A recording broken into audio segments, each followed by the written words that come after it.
할렐루야! 얼바인 중앙침례교회 온라인 주일 예배 오신 여러분들을 주님의 이름으로 환영합니다. 오늘 우리가 드린 이 예배는 우리를 위한 예배가 아니라 하나님의 뜻을 향하는 온전한 예배가 되기를 원하며 찬양하며 나아가겠습니다.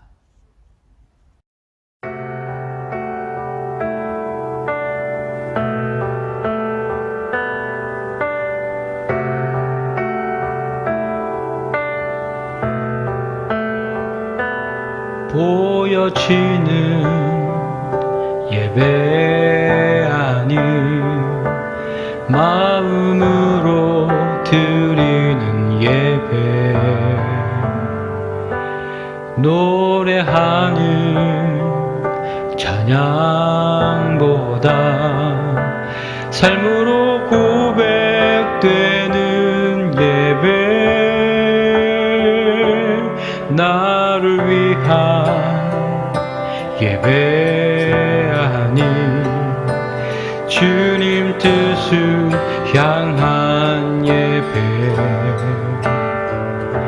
내 마음과 정성 다하여서 주 앞에 드려지는 예배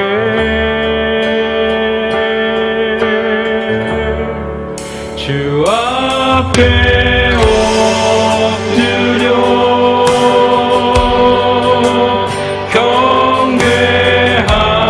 경배합니다.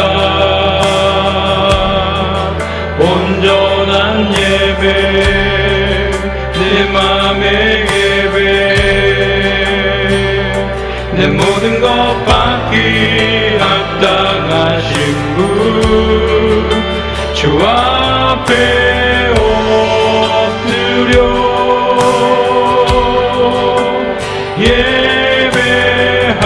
예배합니다.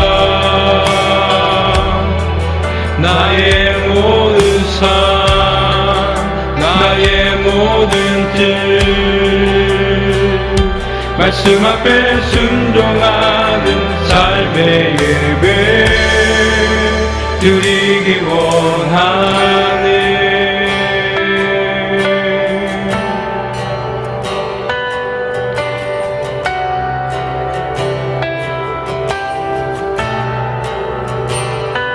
나를 위한 예배 아니 주님 뜻을 향한 예배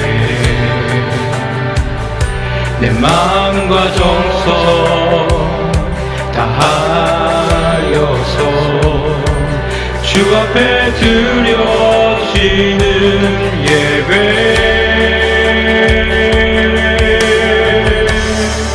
주 앞에 엎드려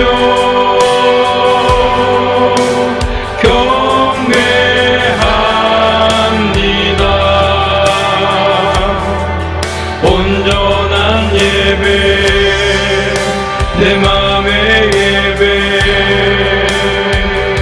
내 모든 것 받기 합당하신 분 주 앞에 엎드려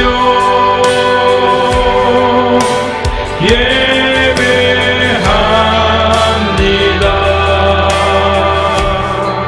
나의 모든 삶 나의 모든 뜻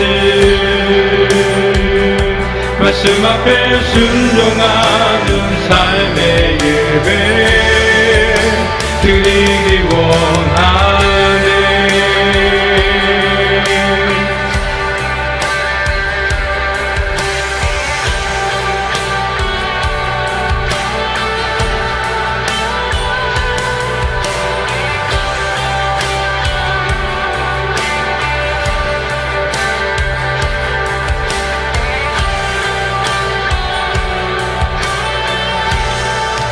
주 앞에 엎드려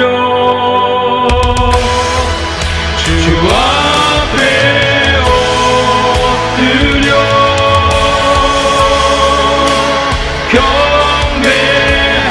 경배합니다. 온전한 예배 내 내 맘의 예배 내 모든 것 받기 합당하신 분 주 앞에 엎드려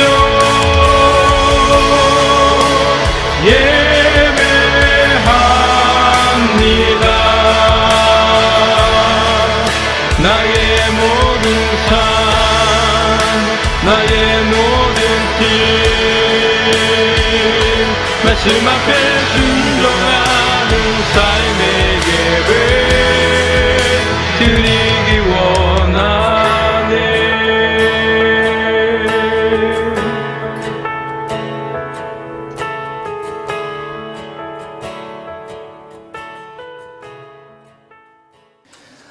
이 시간 우리 모두는 오직 우리의 주님만을 경외하며 더불어 이 예배하는 이 시간이 우리의 마음을 다하여 하나님을 기뻐하는 그렇게 구별되고 거룩한 예배 시간이 되기를 원합니다.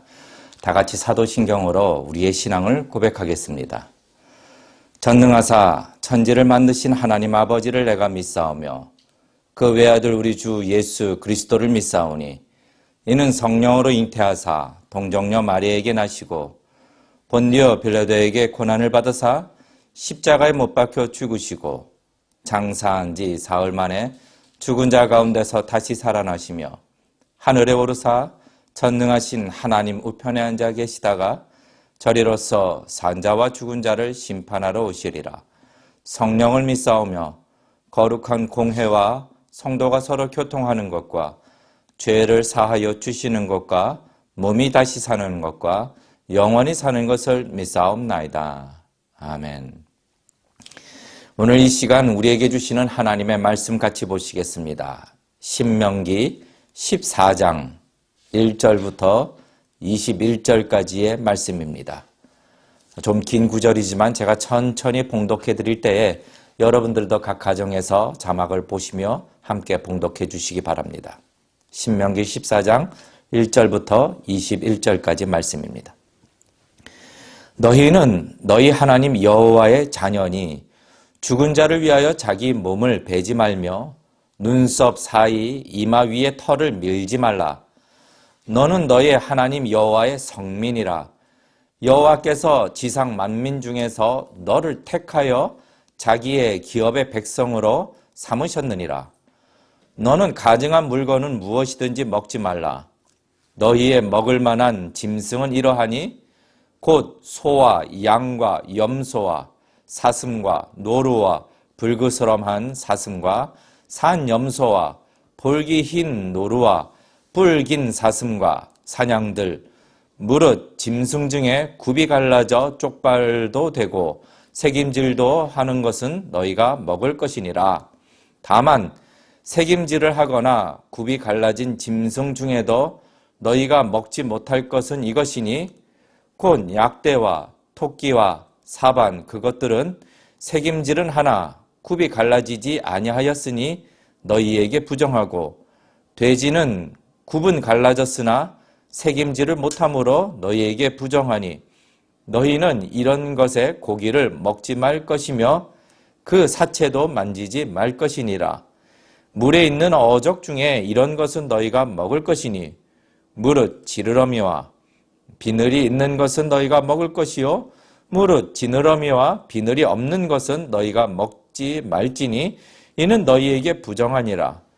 무릇 정한 새는 너희가 먹으려니와 이런 것은 먹지 못할지니 곧 독수리와 솔개와 어흥과 매와 새매와 매의 종류와 까마귀 종류와 타조와 다호마스와 갈매기와 새매 종류와 올빼미와 부엉이와 따오기와 당어와 우롱과 노자와 학과 황새 종류의 대승과 박쥐며 또 물은 날기도 하고 기어다니기도 하는 것은 너희에게 부정하니 너희는 먹지 말 것이나 무릇 정한 새는 너희가 먹을지니라. 너희는 너희 하나님 여호와의 성민이라. 무릇 스스로 죽은 것은 먹지 말 것이니 그것을 성중에 우거하는 객에게 주어 먹게 하거나 이방인에게 팔아도 가하니라. 너는 염소 새끼를 그 어미의 젖에 삼지 말지니라. 아멘. 이 시간 우리 피영민 목사님 나오셔서 장례 규례와 음식 규례의 신약적 의미라는 제목으로 말씀 전하실 때에 귀한 깨달음의 은혜가 있으시기를 바랍니다. 성도 여러분, 그동안 안녕하셨습니까? 여기 캘리포니아는 그동안에 공기가 매우 건조하고 또 산불이 많이 일어나서 재가 많이 날리고 앞이 잘 안 보일 정도로 그렇게 많이 재가 덮이고 해서 이 목이 좀 건조하고 그렇습니다. 오늘은 신명기 14장 1절부터 21절을 중심으로 해서 장례 규례 그리고 음식 규례 이 두 가지의 신약적인 의미가 무엇인가 이것에 대해서 말씀을 드리고자 합니다. 신명기는 이미 여러분이 아시다시피 모세의 세 편의 설교입니다. 특별히 12장부터 26장까지는 두 번째 설교입니다. 이 두 번째 설교는 그 도덕법을 구체적으로 실제적인 삶의 영역에 어떻게 적용하느냐 이런 문제를 다루고 있는 것입니다.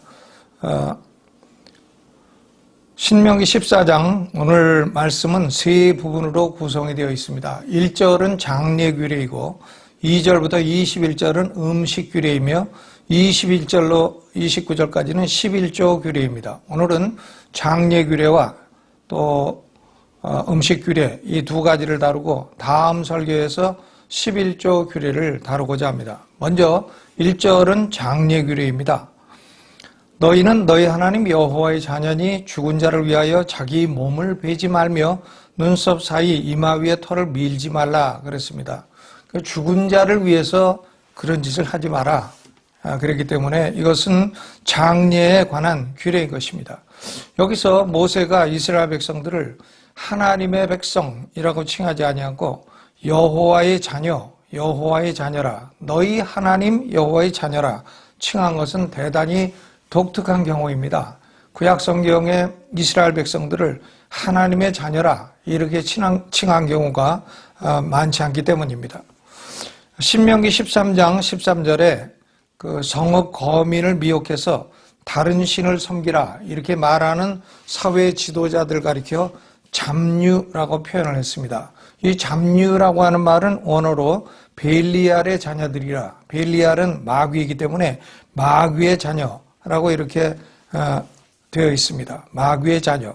그러니까 하나님의 자녀와 마귀의 자녀가 구별되고 있습니다. 이스라엘 백성들은 누구의 자녀라고 사람을 표현할 때에는 그 사람은 그 아비의 성품을 닮은 자라 하는 의미의 표현인 것입니다. 마태복음 5장 48절에 그러므로 하늘에 계신 너희 아버지의 온전하신것 같이 너희도 온전하라 이렇게 예수님이 말씀하셨습니다. 성도들은 아버지 하나님의 성품을 닮은 자일 뿐만이 아니라 닮아야 마땅하다고 예수님이 말씀하신 것입니다. 저는 어려서 동네에 살 때에 가게에 물건을 사러 가면 가게 주인이 저를 보고 그런 말을 했습니다. 너는 네 엄마를 꼭 닮아서 말을 안 해도 외상을 주겠다고 했습니다. 그러니까 얼굴도 닮고 성품도 닮았으니 말 안 해도 내 엄마의 아들인 줄 알겠다는 얘기인 것입니다. 그러니까 사람을 보면 그 사람의 영적인 아버지가 하나님인지 마귀인지를 우리는 알 수가 있습니다. 그 사람의 말과 성품과 행동에 나타나고 있는 것입니다. 모세는 이스라엘 백성들에게 장례 절차에 있어서도 하나님 아버지의 성품을 드러내라 이렇게 교훈을 하고 있는 것입니다. 이방인들이 그들의 영적 아비인 마귀의 성품을 드러내는 두 가지 관습을 행하지 말라고 했습니다. 하나는 자기 몸을 베지 말라, 자기 몸을 베지 말라 했고 또 다른 하나는 눈썹 사이 이마 위에 털을 밀지 말라. 그러니까 머리 중앙부에 고속도로처럼 머리를 밀지 마라 해서 머리카락을 동서로 이렇게 양분시키지 마라 하는 말씀입니다. 왜 모세가 이렇게 장례 절차까지도 언급을 하고 있는 것인가? 이 장례 절차는 일반적으로 그 사회와 사람들의 종교를 표현하고 반영하고 있는 것이기 때문에 그렇습니다.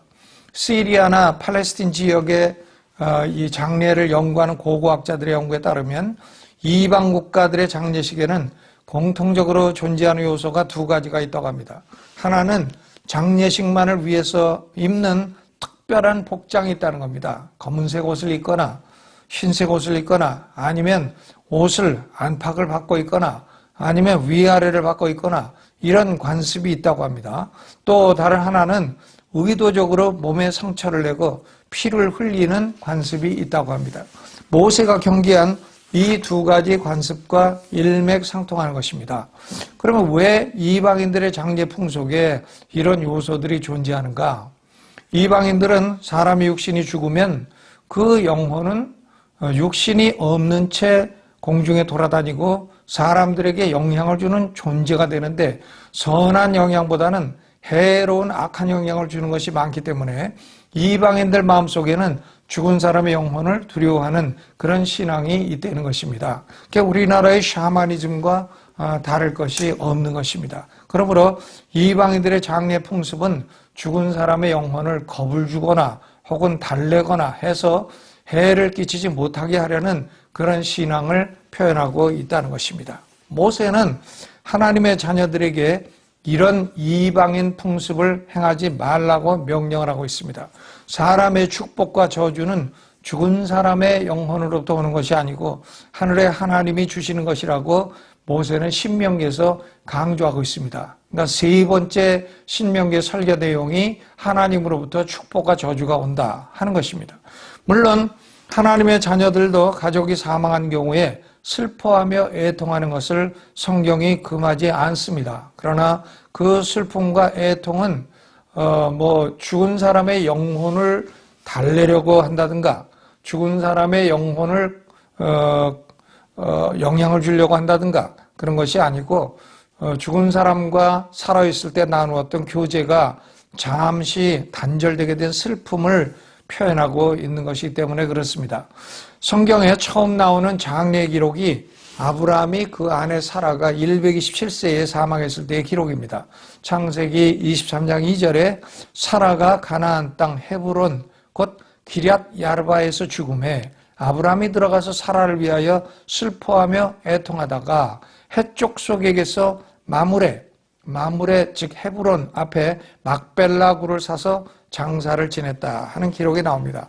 이 마므레는 우리 강남중앙침례교회의 그 산골 묘지 이름이 마므레라고 지었는데 이 마므레는 헤브론이라고도 합니다. 이 헤브론은 예루살렘에서 남쪽으로 약 35km, 그러니까 베들레헴을 지나서 조금 더 지나서 35km 떨어진 곳에 있는 그런 장소입니다. 다윗이 처음에 왕이 되었을 때 7년 반 동안 바로 이 헤브론에서 통치를 했습니다. 유다 지파에 속한 땅입니다. 헤브론이라고도 하고 마므레라고도 하는 것입니다. 그곳에 막벨라 굴을 돈 주고 사서 거기서 사라를 장사를 지냈다. 그런 내용입니다. 하나님의 자녀들의 영혼은 육신을 떠날지라도 천국에 들어가서 평안을 누리다가 예수님이 재림하시면 부활하여 영생할 것이기 때문에 너무 슬퍼할 이유는 없습니다. 잠시 슬퍼는 할 수 있어도 너무 애통하고 너무 오래 슬퍼하고 그럴 이유가 없습니다.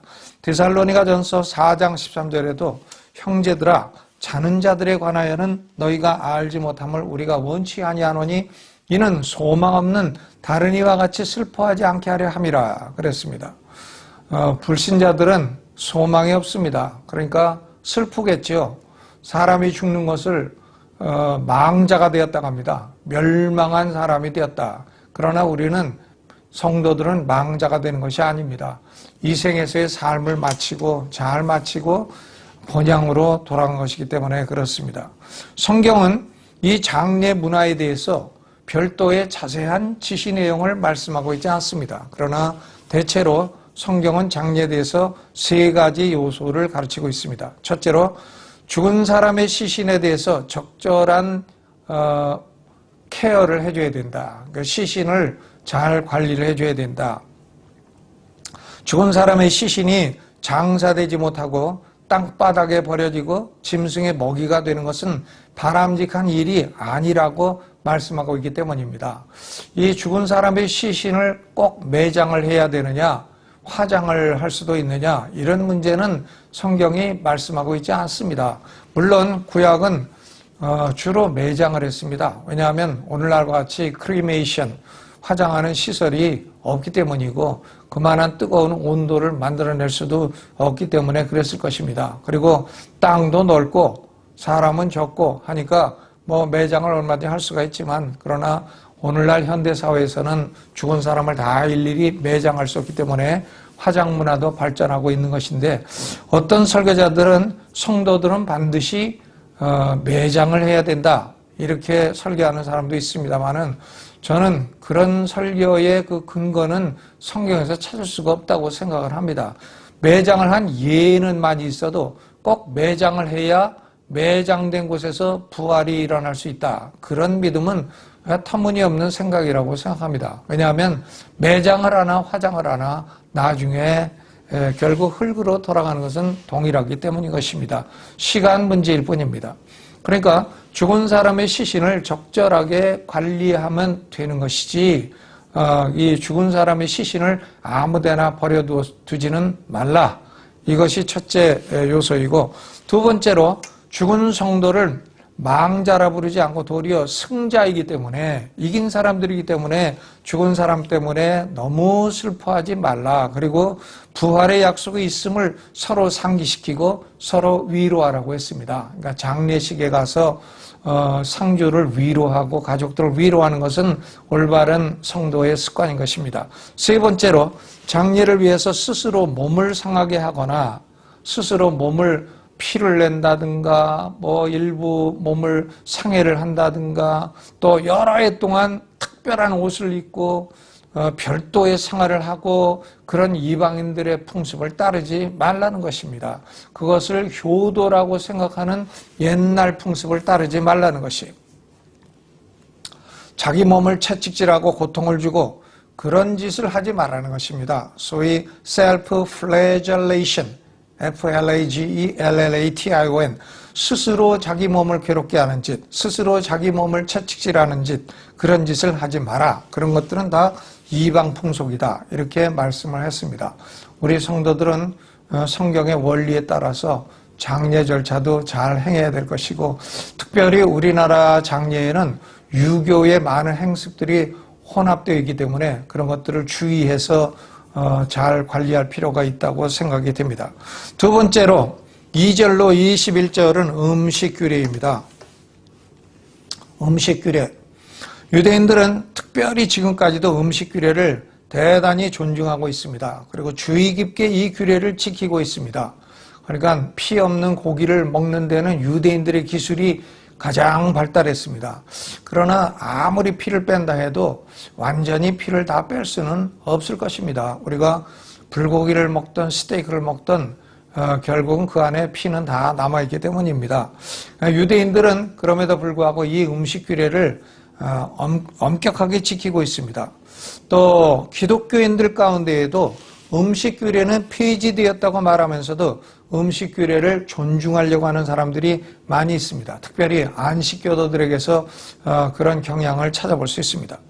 이 음식 규례를 둘러싼 논쟁은 음식 규례를 주신 이유가 무엇이냐, 그 이유에 관한 논쟁입니다. 왜 하나님은 짐승이나 물고기나 새들 가운데서 정결한 것도 있고 부정한 것도 있다고 말씀을 하시는가? 왜 정결한 것만 먹고 부정한 것은 먹지 말라고 말씀하시는가? 또 모세가 정결하지 않다고 말씀한 짐승과 고기와 새들을 오늘날 우리도 부정한 짐승으로 보아야 하는가? 오늘날 우리도 그것을 먹지 말아야 되는가? 그렇다면 그 이유가 무엇인가? 이런 문제인 것입니다. 그러니까 이 음식 규례를 주신 이유와 목적이 뭐냐? 이런 주제입니다. 이 문제에 관해서 중요한 네 가지 견해가 제시가 되어 있습니다. 첫째로는 종교적인 이유 때문이라는 것입니다. 이 부정한 짐승들은 이방 종교의 제사와 관련이 깊은 짐승들이라는 것이죠. 특별히 이 돼지가 이방 종교의 제사와 관련이 많다는 거예요. 이사야 65장 4절에도 그들이 무덤 사이에 앉으며 은밀한 처소에서 지내며 돼지고기를 먹으며 가증한 물건의 국을 그릇에 담는다 그랬어요. 그러니까 그러면서 나는 너보다 거룩하다 이렇게 말한다는 것입니다. 이스라엘 백성들 가운데에 이런 사람들이 있다고 책망을 하신 것입니다. 이스라엘 백성들이 이방신을 섬길 때 돼지고기를 먹는다는 것이죠. 하나님은 그런 사람들을 보응하신다고 이사야 선지자가 선포를 했습니다. 그러나 이런 견해도 문제가 있죠. 흠결이 있습니다. 왜냐하면 이방인의 제사에서 꼭 돼지만 쓰는 건 아닙니다. 이방인의 제사에도 하나님이 정하다고 말씀하신 소나 양이 많이 사용되기 때문입니다. 그러니까 여기 부정한 짐승은 그 이방 종교의 제사와 관련되기 때문이다 하는 견해는 옳지가 않죠. 두 번째로 건강상의 이유 때문이라는 것입니다. 짐승이나 물고기나 새라도 깨끗한 데 살고 깨끗한 것을 먹고 사는 짐승들이 위생상으로나 건강상으로도 유익하기 때문이라는 말씀입니다. 모세가 이스라엘 백성들의 건강을 위해서 이 음식 규례를 가르쳤다 이렇게 보는 것이죠.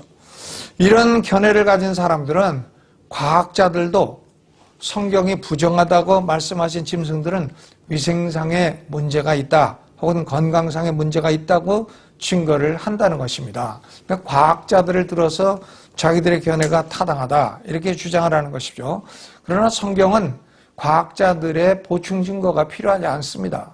성경은 하나님의 말씀이고 성경 자체의 권위를 갖는 것이지 과학자들이 인정해줘야 성경이 성경되고 과학자들이 부인하면 성경이 부인되고 그런 것이 아닙니다. 과학자들은 창조를 인정하지 않죠. 그러면 성경이 잘못된 건가요? 아닙니다. 과학자들이 잘못됐죠. 과학자들이 자기들의 짧은 지식으로 하나님의 말씀을 비판하는 어리석은 짓을 하고 있는 것입니다. 과학자들의 연구가 성경을 입증해야 성경이 비로소 권위를 갖는 것이 아닌 것입니다. 그러니까 성경은 이 전제론적으로 이미 하나님이 말씀하신 하나님의 말씀이므로 권위를 갖는다. 이렇게 전제론적으로 변증을 해야지 과학자들이 연구해 보니까 과학적으로 맞더라 하는 증거론적으로 변증을 해서는 안 되는 것입니다. 과학자들의 연구는 단지 보조적인 기능으로 볼 수는 있습니다. 그런데 이런 견해, 즉 건강상의 이유로 음식 규례를 주셨다 하는 견해는 성경 어디에서도 건강을 위해서 음식 규례를 주셨다는 그런 기록을 찾아볼 수 없기 때문에 받아들일 수 없습니다. 왜냐하면 창세기 9장 2절에 하나님이 노아 홍수 이후에 사람들에게 야채, 식물, 음식 이외에 육식도 다 식물로 주셨습니다. 식물의 범위가 확대되었습니다. 무릇 산 동물은 너희의 식물이 될지라 채소같이 내가 이것을 다 너희에게 주노라 그랬습니다. 산 동물은 다 너희에게 주노라. 산 동물은 다 먹을 수 있다고 했어요. 그러니까 하나님이 노아 홍수 이후에 무슨 부정한 짐승이 따로 있고 정결한 짐승이 따로 있고 부정한 거 먹지 말고 정결한 것만 먹어라 이렇게 말씀하지 않으시고 다 먹어라. 다 짐승을 너희에게 음식으로 주셨다 그랬죠. 또 디모데전서 4장 3절로 5절은 사도 바울의 가르침인데 혼인을 금하고 식물을 피하라 할 터이나 식물은 하나님이 지으신 바니 믿는 자들과 진리를 아는 자들이 감사함으로 받을 것이니라. 하나님이 지으신 모든 것이 선함에 감사함으로 받으면 버릴 것이 없나니 하나님의 말씀과 기도로 거룩하여 짐이니라. 하나님이 지으신 모든 것이 다 선하다고 했지 하나님이 지으신 것 가운데 부정한 게 있다 이런 말씀은 하지 않았습니다. 그러므로 정결한 짐승과 부정한 짐승이 인간의 건강을 기준으로 해서 구별되었다는 견해는 합당치 않습니다. 돼지고기를 먹는 사람이 그럼 건강하지 않아야 되는데 실제로 장수촌 사람들은 돼지고기 수육을 많이 먹지 않습니까? 돼지고기를 금방 삶아가지고 그 김치에 얹어서 먹는 그 맛은 잊을 수가 없죠. 거기다가 손칼국수를 같이 해서 먹는다면 금상첨화일 것입니다. 그러니까 건강상의 이유, 위생상의 이유로 이 정결한 짐승, 부정한 짐승이 구별되었다. 이것은 전혀 근거가 없다고 생각이 됩니다. 또 세 번째로는 이게 상징적인 이유 때문이라는 것입니다. symbolic reason, 상징적인 이유. 모세가 정한 동물이라고 말씀하신 동물들은 그 형태나 습관들이 성도의 행동에 대한 상징적인 의미를 갖고 있다 하는 얘기예요. 예를 들어서 정한 그 짐승은 굽이 있어야 되고 또 새김질을 해야 된다 했는데, 새김질을 하는 짐승이 정하다고 한 것은 하나님의 백성들은 하나님의 말씀을 여러 번 되새김질해야 한다 하는 것을 상징한다는 것입니다. 뭐 그럴듯한 얘기죠. 우리 침례교 신학자인 존 길 박사님은 그 유명한 영국 침례교 학자인데, 하나님이 여기 그 지느러미도 없고 또 비늘도 없는 생선, 문어 같은 거, 오징어 같은 거 이런 걸 먹지 말라 하신 것은 흐물흐물하기 때문이고, 우리 성도들은 그렇게 흐물흐물한 사람이 되어서는 안 된다, 이런 걸 상징하는 것이라고 얘기한 적도 있습니다. 그러니까 이런 상징적인 견해는 일부 일리가 있는 주장이에요. 일부 일리가 있는 주장입니다. 왜냐하면 사도행전을 보면 베드로에게 하나님이 부정한 음식을 보자기에 싸서 그릇에 담아 내려보내시고, 베드로가 나는 부정한 음식 안 먹겠다 하니까 하나님이 깨끗하다는 것을 내가 부정하다 하지 마라 그랬어요. 그러니까 부정한 음식이 이방인을 상징하는 것이라고 하나님이 말씀을 하신 것이죠. 그러니까 이 상징적인 견해는 일부 그 일리가 있습니다. 그러나 이것은 전체를 포괄하는 그런 견해는 되지 못합니다. 전체적으로 이 음식 규례를 주신 목적은 아닌 것입니다. 그러면 가장 타당한 견해가 뭔가? 네 번째 견해인데, 음식 규례는 하나님이 이스라엘 백성들을 이방인과 구별하기 위한 것이다. 구별, separation. 이 구별이라고 하는 것은 다른 말로 하면 거룩이에요, 거룩. 이스라엘 백성들을 거룩한 백성이 되도록 유지하시기 위한 목적이다. 거룩한 백성으로서의 훈련, training for holiness, training for separation. 그것이 목적이라는 겁니다. 거룩을 위한 목적, 거룩의 훈련을 위한 목적, 또 이방인과 분리를 위한 목적, 그런 것이죠. 여기 신명기 14장 4절로부터 6절은 4절로부터 8절은 육지 생물 가운데 정결한 짐승과 부정한 짐승을 구별하는 것입니다. 땅에 사는 짐승. 또 9절로 10절은 바다에 사는 물고기 가운데 정결한 물고기와 부정한 물고기를 구별하는 것입니다. 바다. 11절로 20절은 하늘에 사는 새들 가운데 정결한 새와 부정한 새를 구별하는 것입니다. 그러니까 육지와 바다와 하늘의 순서인데, 창세기 1장에 하나님이 만물을 창조하실 때의 순서와 동일합니다. 그런데 하나님이 만물을 창조하실 때에 어떤 것은 정하고 어떤 것은 부정하다, 이렇게 말씀하지 않으셨어요. 창세기 1장 25절, 하나님이 땅의 짐승을 그 종류대로, 육축을 그 종류대로, 땅에 기는 모든 것을 그 종류대로 만드시니 하나님 보시기에 좋았더라. 좋았더라. 그 하나님 보시기에 좋은 것이 부정한 짐승이 될 수는 없는 것이죠. 그러므로 부정한 짐승과 고기와 새는 왜 부정한 짐승이라고 하셨는지 그 이유는 알 수가 없다는 거예요. 그 이유는 알 수가 없지만 그러나 목적은 있다는 거죠. 하나님은 왜 무슨 목적으로 모세를 통해 이스라엘 백성들에게 음식 규례를 주시고 정한 짐승으로 구별된 것들만을 음식으로 먹으라고 하셨는가? 그 이유는 건강상의 이유도 아니고 단지 상징적인 이유도 아니고 또 그 짐승들이 이방인의 종교에 사용되기 때문도 아니고, 그럼 뭐냐? 이스라엘 백성들을 이방인들로부터 철저하게 분리시키려는 목적이라는 겁니다. 여러분 생각해 보세요. 돼지고기를 먹는 사람하고 안 먹는 사람하고 결혼해서 살 수가 있을까요? 없죠. 음식 가지고 매일 싸울 거 아니겠습니까? 수육 먹으러 가자 하면 한 사람은 안 된다. 또 김치찌개 돼지고기 넣자 하면 한 사람은 안 된다. 하고 한 날 음식 가지고 싸울 거 아닙니까? 그러니까 결혼이 될 수가 없죠. 또 음식이 다르면 가까운 친구도 될 수가 없는 것입니다. 먹는 게 다 다른데 어떻게 친구가 돼요? 이스라엘 백성들은 음식 규례로 말미암아 철저히 분리된 백성이 될 수 있는 것입니다. 하나님은 또한 이스라엘 백성들에게 순종을 가르치려는 목적이 있어요. 하나님이 아담에게 선악과를 먹지 말라 하셨을 때에 선악과 자체의 문제 때문에 먹지 말라 한 것은 아닙니다. 선악과가 얼마나 좋은 것이에요. 선과 악을 구별하는 과실인데 선악과가 무슨 문제가 있어요. 그러나 아담에게 그 선악과를 먹지 말라 한 것은 순종을 가르치려고, 그것을 먹으면 너는 불순종하는 존재가 되고 너는 나를 거역한 존재가 되고 너는 죄에 빠지는 존재가 된다. 그렇기 때문에 순종을 가르치는 목적으로 선악과를 먹지 말라 하셨던 것입니다. 분리와 순종을 통해서 이스라엘 백성들은 전 세계에서 유일한 거룩한 백성이 될 수 있는 것입니다. 이 거룩이라는 개념, 이것은 분리라는 개념입니다. 분리된 백성, 독특한 백성, 거룩한 백성, 하나님의 백성으로 살 수가 있는 것입니다. 그러니까 음식 규례의 제일 중요한 목적은 이스라엘 백성의 경건 훈련, 트레이닝 홀리네스, 거룩의 훈련에 있다는 겁니다.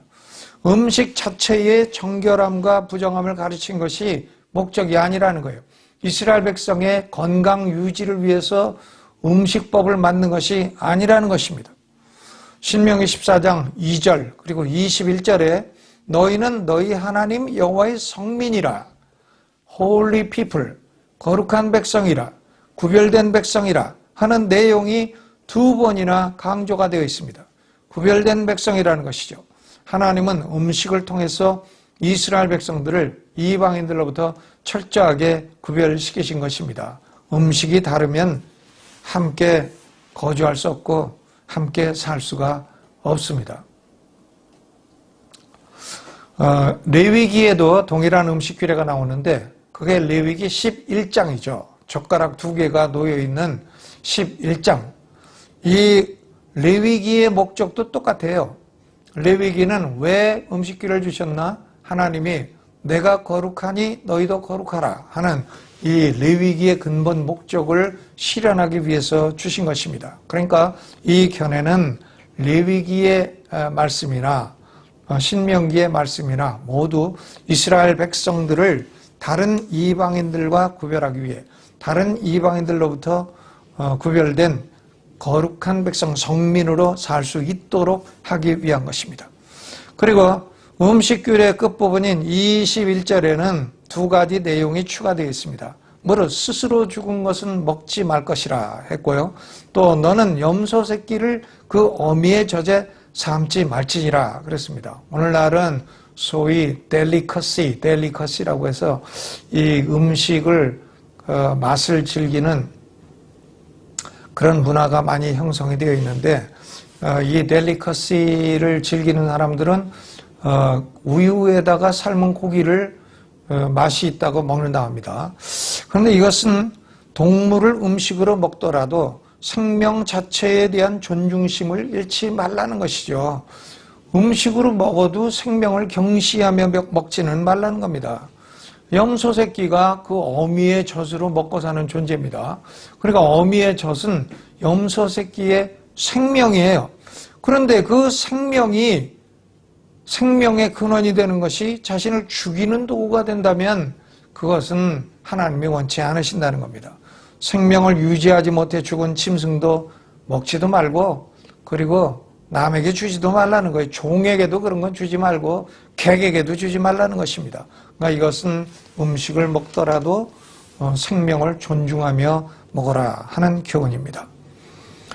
그러면 이 신명기 14장의 그 두 번째 부분, 그것이 이제 음식 규례이고 첫 번째가 장례 규례이고 한데 중요한 것은 음식 규례이죠. 그러면 이 음식 규례가 신약에서 무슨 의미를 갖는가? 이것이 세 번째 큰 대지입니다.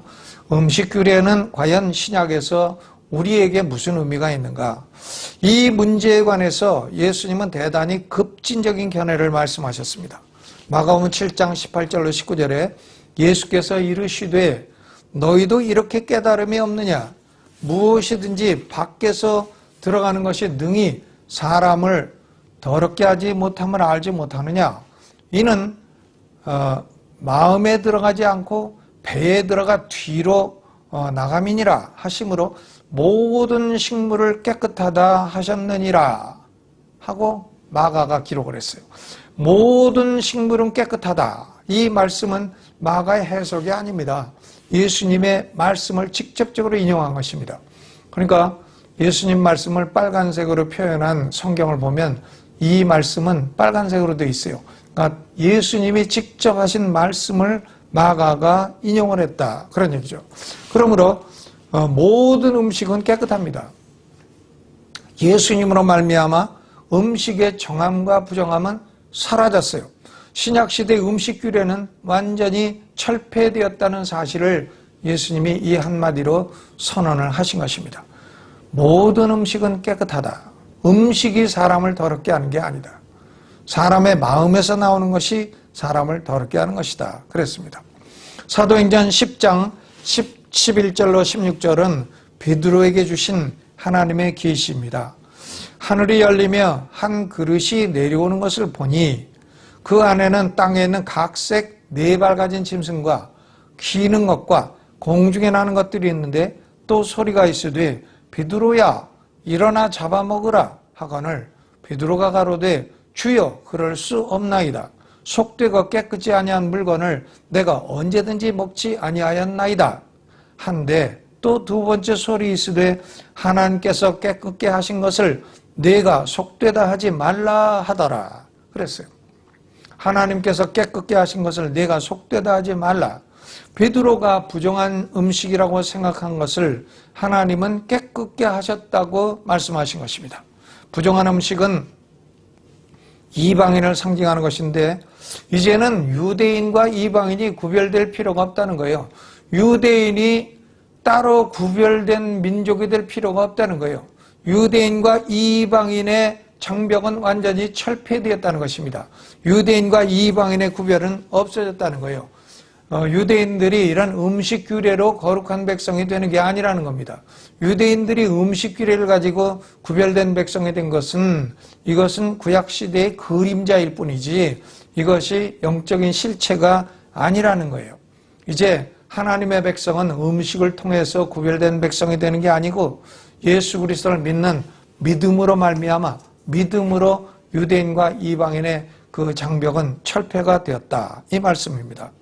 음식 규례는 그 그림자로서의 기능이 완전히 끝났다는 것을 말씀을 하신 것입니다. 에베소서 2장 14절로 15절에 그는 우리의 화평이신지라 둘로 하나를 만드사 중간에 막힌 담을 허시고 원수된 것 곧 의문에 속한 계명의 율법을 자기 육체로 폐하셨다 그랬어요. 그러니까 예수님이 육체로 피를 흘리시고 구속을 완성하심으로 이제는 유대인과 이방인의 막힌 담이 사라져버렸다는 것입니다. 유대인들이 음식을 별도로 먹으면서 나는 너희와 다른 내가 너희보다 거룩한 백성이다 이렇게 할 필요가 없어졌던 것이고 그렇게 해서도 안 되는 시대가 왔다는 것이죠. 거룩한 백성은 음식 때문이 아니라 자신의 죄를 회개하고 예수 그리스도를 구주로 믿는 믿음의 백성들이 거룩한 백성이 된 것입니다. 거기는 유대인과 이방인의 구별이 없어진 것입니다. 바울도 음식 규례처럼 유대인을 이방인으로부터 철저히 구별시키는 의문에 속한 율법은 예수님이 폐하셨다고 선언을 했습니다. 골로새서 2장 16절에도 그러므로 먹고 마시는 것과 절기나 월삭이나 안식일을 인하여 누구든지 너희를 편론하지 못하게 하라 그랬어요. 이제는 음식으로 사람을 구별하고 판단하지 말라는 말씀입니다. 돼지고기 먹는다고 이방인 취급하고 또 우리 한국 사람들은 특별히 어디 가면 개고기 먹는다고 개 취급당하고 이러는데 음식으로 사람 구별하지 말라는 거죠. 제가 미국에서 1년 동안 교환 교수를 가르칠 때에 학생이 저한테 질문했어요. 교수님도 개고기 먹느냐고. 그래서 제가 대답했습니다. 너는 이스라엘 백성들이 전쟁으로 포로가 되었을 때에 자기 자식 잡아먹은 것도 모르느냐. 우리 대한민국 사람들이 어려울 때에 고기가 없어. 먹을 거라는 개밖에 없어. 먹은 걸 가지고 왜 내가 정죄를 하느냐. 이렇게 대답한 적이 있습니다. 그렇죠. 음식 가지고 사람을 구별하고 평론하고 판단하지 말라. 음식 규례는 신약시대에 폐지된 것이다. 이 말씀이죠. 그 어떤 교회 가니까 목사님이 성도는 돼지고기 먹지 말라고 가르친 교회도 있어요. 그분은 이 문제에 관해서 대단히 지금 혼돈에 빠진 목사님이다. 이렇게 생각이 됩니다. 아, 돼지고기 얼마든지 먹을 수 있죠. 아, 수육이 얼마나 맛있어요. 저는 돼지 수육 금방 삶아서 김 나는 거, 거기다가 김장김치 잘라서 얹어 먹는 게 세상에서 제일 맛있는 음식이라고 생각합니다.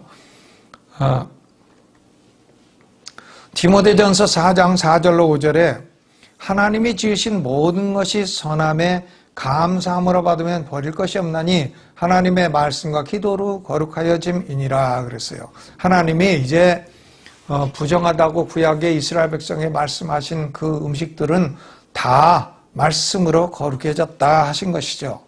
신약시대는 음식을 놓고 부정하냐 정하냐 따지지 말고 기도하고 감사함으로 모두 먹을 수 있는 건 다 먹으라는 그런 말씀인 것입니다.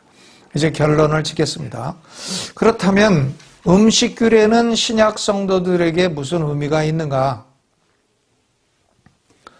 폐지된 규례를 왜 우리가 공부를 해야 되는가? 하나님은 구약시대 이스라엘 백성들에게 이방인들과는 구별된 거룩한 백성이 되기를 원하신 것입니다. 하나님은 신약시대의 성도들에게도 불신자들과는 구별된 거룩한 백성이 되었으니 거룩한 백성으로 살아가야 한다는 영적인 교훈을 지금도 주시는 것입니다. 이 근본적인 교훈은 폐지될 수도 없고 변할 수도 없습니다. 거룩한 백성이 되기 위해서 거룩하게 살라는 것이 아닙니다. 거룩한 백성이 이미 되었으니 하나님이 그리스도 예수 안에서 우리를 택하시고 우리를 구별하셔서 거룩한 백성이 이미 되었으니 거룩하게 살라는 것입니다. 성도들은 세 가지 면에서 불신자들과는 구별된 거룩한 백성이 되어야 합니다. 거룩한 백성이 되었으니 이 세 가지 분야에서 구별이 되어야 합니다. 첫째는 진리의 면에서 성도들은 구별이 되어야 합니다. 지식의 면에서 구별이 되어야 합니다. 신학이라는 면에서 구별이 되어야 됩니다. 불신자들이 믿는 것을 우리는 따를 수 없습니다. 진화론을 따를 수 없고 성경에 어긋나는 가르침을 따를 수 없고 진리의 면에서 성도들은 성경의 진리를 믿는 것, 성경의 진리를 확고하게 믿는 것으로 인해서 구별이 되어야 하는 것입니다. truth, 진리에서 구별되어야 됩니다. 두 번째는 윤리의 면에서 성도들은 불신자들의 윤리를 따르지 말고 성경의 윤리를 따라야 되는 것입니다. 성경의 윤리, 10계명이죠. 10계명. 성경의 윤리를 우리는 따라야 됩니다. 불신자들은 하나님의 말씀을 정면적으로 거역하고 그런 시대가 되었어요. 하나님의 말씀하신 윤리를 없이 여기는 그런 시대가 되었습니다. 그러나 우리 성도들은 윤리면에서도 하나님의 말씀의 윤리를 따라서 불신자들과 구별이 되어야 됩니다. 세 번째는 교제, fellowship의 면에서 성도들은 불신자들과 너무 가까운 교제를 하지 말아야 됩니다. 절친한 친구가 될 수 없어요. 불신자들과 어떻게 무슨 대화를 합니까? 또 무슨 그 교제를 나눕니까? 절친한 친구가 결코 될 수가 없습니다. 영이 다르기 때문입니다. 더더구나 결혼을 해서 부부가 될 수 없습니다. 속에 있는 영이 다른데 어떻게 함께 같이 살 수가 있겠습니까? fellowship, truth의 면에서 구별되고 ethics, 윤리의 면에서 구별되고 fellowship의 면에서 구별되고 이 세 가지 면에서 이방인들과는 철저하게 구별된 백성으로 살아가야 된다. 이것이 오늘 음식 규례가 가르치는 목적인 것입니다. 우리 모든 성도가 이 세 가지 면에서 경건을 훈련하며 살아가시기를 주님의 이름으로 축원합니다. 자비로우신 하나님 아버지, 우리를 그리스도 예수 안에 택하여 그리스도 예수를 믿는 믿음을 주시고 하나님을 아버지로 섬기는 거룩한 백성이 되게 하셨으니 감사를 드립니다. 하나님이 우리를 구별해 주셨으니 진리의 면이나 윤리의 면이나 교제의 면이나 구별된 거룩한 백성으로 살아갈 수 있게 하여 주옵소서. 예수님의 이름으로 기도하옵나이다. 아멘. 이 시간 우리에게 주시는 하나님의 말씀을 다 같이 생각하며 우리는 하나님 앞에 참으로 구별된 자녀들입니다. 하나님의 자녀들입니다. 이 시간 이 말씀들을 마음에 담아 새기며 다 같이 우리 삶의 결단과 우리의 신앙을 고백하는 마음으로 가정에서 함께 찬양을 드리시겠습니다.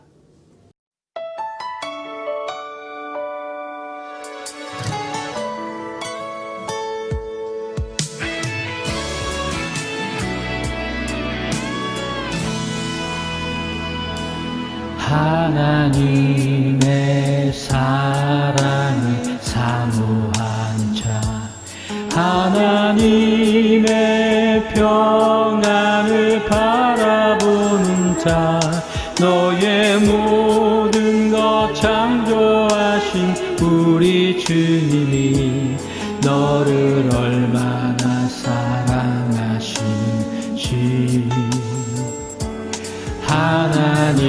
하나님께 찬양과 경배하는 자, 하나님의 선하심을 닮아가는 자, 너의 모든 것 창조하신 우리 주님이 너를 자녀 삼으셨네.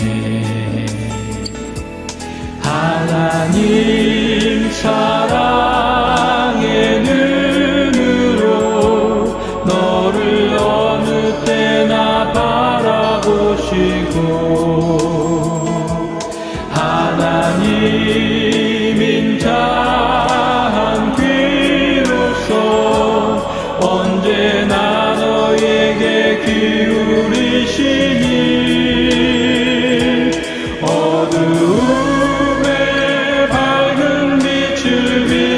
주시고 너의 작은 신음에도 응답하시니 너는 어느 곳에 있든지 주를 향하고 주만 바라볼지라.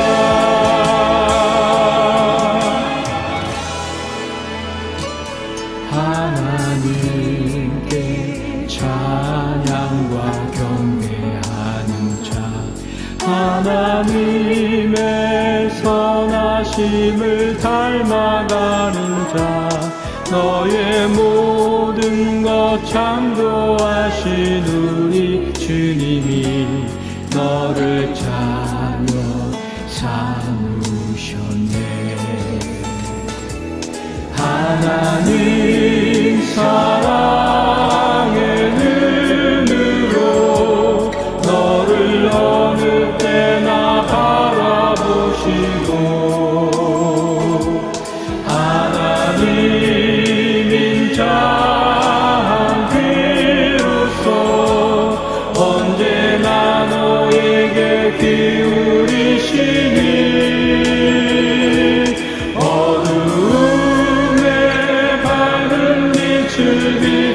비춰주시고 너의 작은 신음에도 응답하시니 너는 어느 곳에 있든지 주를 향하고 주만 바라볼지라.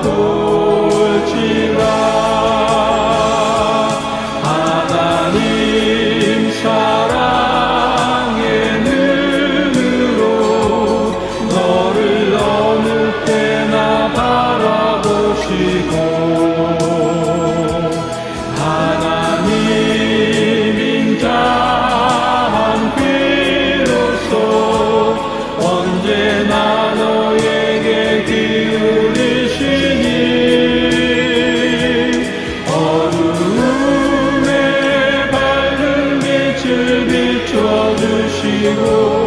너의 작은 시름에도 응답하시니 너는 어느 곳에 있든 주를 향하고 주만 바라볼지라 주만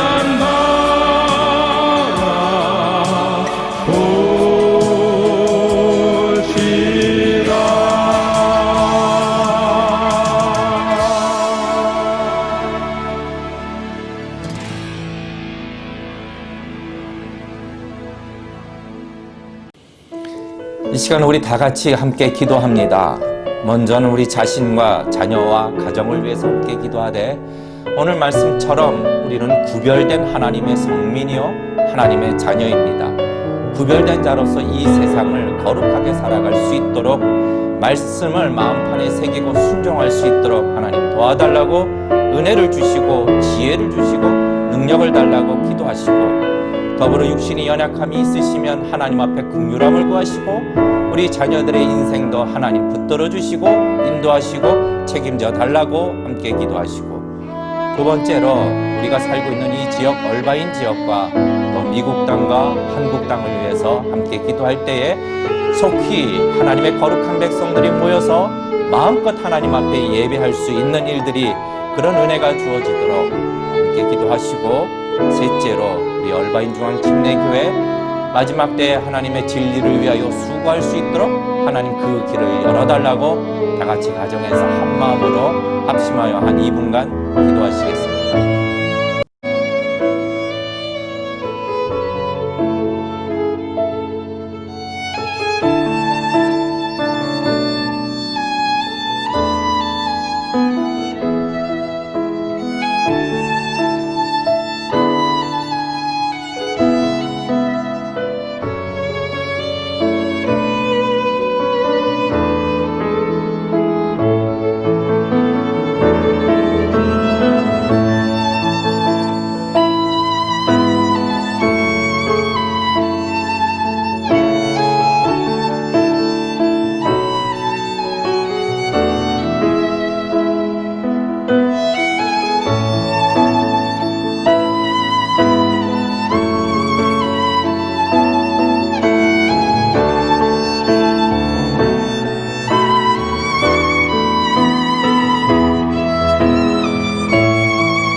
이 시간 우리 피영민 목사님 나오셔서 예배 마침을 위하여 또 헌금을 위하여 기도해 주시고 축도로 예배를 마치겠습니다. 구약 시대에는 음식을 통해서라도 하나님은 이스라엘 백성들을 성민으로 이방인과 구별되어 살기를 원하셨습니다. 그러나 이제는 음식 때문이 아니라 그리스도 예수를 믿는 믿음으로 말미암아 우리는 구별된 백성이 되었고 거룩한 백성이 되었습니다.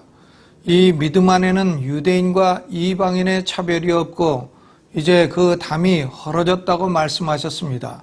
하나님 아버지, 우리는 음식 규례와 같은 이런 규례들을 잘못 이해하는 누를 범치 않게 하여 주옵시고 또 하나님 아버지, 이 음식 규례가 우리에게 가르친 바대로 우리가 구별된 백성으로 진리의 면이나 윤리의 면이나 교제의 면에서 거룩한 백성으로 훈련되고 살아갈 수 있도록 축복하여 주옵소서. 이 세상에 많은 기관이 있어도 하나님의 교회만큼 귀중한 기관은 없습니다. 하나님의 교회는 그리스도의 몸이요 영생할 백성들이기 때문입니다. 하나님 아버지, 우리가 그 백성의 일원이 되게 하셨고 하나님의 교회를 위해서 물질을 드리고 마음을 드리고 우리의 시간과 노력을 드릴 수 있는 거룩한 백성이 되게 하신 것을 감사합니다. 오늘도 얼바인 교회의 발전을 위해 헌금하며 기도하는 성도들을 기억해 주시고 하늘 문을 활짝 열어 복에 복을 더하여 주옵소서. 영적인 복을 주시고 물질의 복을 주시고 건강의 복을 주시고 또 악한 질병이 횡행하는 이때에도 하나님이 특별한 보호를 허락하시고 낮의 해와 밤의 달도 해치 못하도록 보호하여 주옵소서. 이제는 우리 구주 예수 그리스도의 은혜와 아버지 하나님의 극진한 사랑과 성령의 감동 감화 충만하심이 오늘 예배에 참석하여 하나님께 영광을 돌린 모든 성도들 위해 이제로부터 영원히 함께 하시기를 예수 이름으로 간절히 축원하옵나이다. 아멘.